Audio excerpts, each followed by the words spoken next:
I started doing some YouTube stuff, just kind of interviewing guys, talking some football, doing some podcasts and stuff. It's been fun. I kind of took a break during the season, kind of got back on my health and working out and all that good stuff, man, enjoying my kids and their sports. And, sometimes I look at the game and I see things that are happening and obviously as a former player that walked away, you always feel like, you know what, I can come back and make some of those plays. I can do, some of those things, but I really haven't thought about going back to play, man. When I walked off the field, I was kind of done with it. I had did everything that I wanted to do, accomplished what I wanted to accomplish. I wanted to leave the game, on my own terms. And I felt like I had put in what I wanted to put in. And it was time for me to walk away. You like to look at the game and see what's happening. Glover, here's what's happening now. One of your closest favorite teammates over your career was a guy we love, Darius Slay. Big play Slay, the Slay maker. You've described him as a little brother. Now, though, he's a big man with the Eagles, and he's got huge, huge challenges over the next couple of weeks. Darius Slay has to face Russell Wilson and Aaron Rodgers. Now, you've played those guys. You used to be in the same division as Rodgers for years. What advice would you give your little brother on keeping Wilson and Rodgers in check? Well, Slay knows he's gonna have a long day because he's gonna probably be on, DK Metcalf and Davante Adams. Two top guys.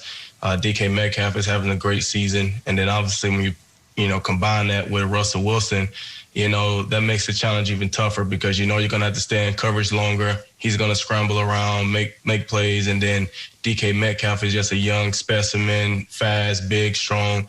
So he's going to have his work cut out. And obviously, he's played against Davante Adams for so many years. And, I've watched him go against Davante so many times, and I think he know him really well. But Aaron's going to be the same thing. He's gonna throw it to him.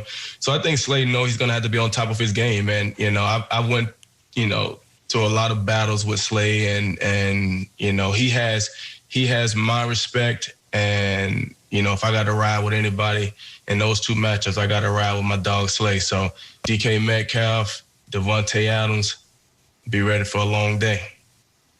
Be ready. Okay. That's a good little preview. I know that the Seahawks play the Eagles on Monday night, but let's go back to last week. It was just a week ago that we saw DeAndre Hopkins catch that Hail Mary pass from Kyler Murray. Now, look, you're a Pro Bowl safety. Was there anything those three defensive backs could have done to stop DeAndre Hopkins in that historic play?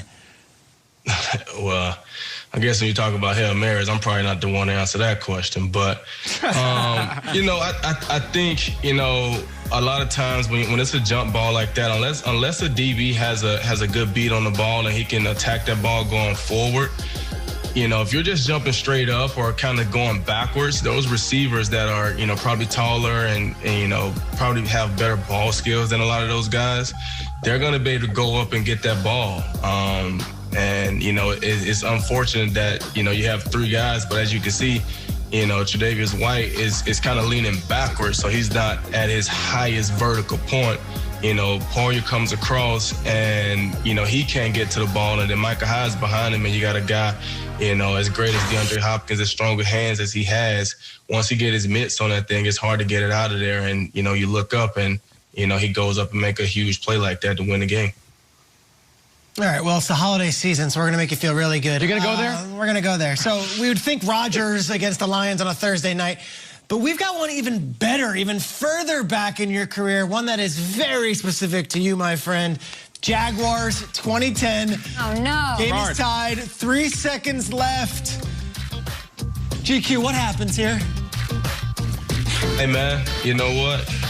All I'm going to say is I did what I was coached to do, and it just didn't work out fine. It just didn't work out the right way. I batted the ball. That's what we had practiced. And in that situation, I was young, right? So I was young, and they gave me the task of doing that. And they used to always joke with me during the walkthrough, like, man, you ain't gonna knock the ball down. You gonna intercept. And I was like, you know what? Because I hadn't caught my first pick at that time. And I was like, nah, bro, I ain't trying to catch a pick. I ain't trying to do nothing crazy. I'm trying to win this game. I was all about winning. Bump the stats, I wanted to win. And so if knocking the ball down was going to help secure the win, that's what I was going to do. And so I go up to bat it down, and, when I hit it, and it was so pretty. I could have easily picked the ball. I saw it the whole entire time. So pretty. And you would have won. But I tried to do the right thing and knock it down, and it unfortunately ended in that way. But like I said, I will say this right here, because I know you guys not going to bring it up. But I think 2 weeks later, I came back with a broken hand and caught 3 picks in one game. So there we go. You know what I'm saying?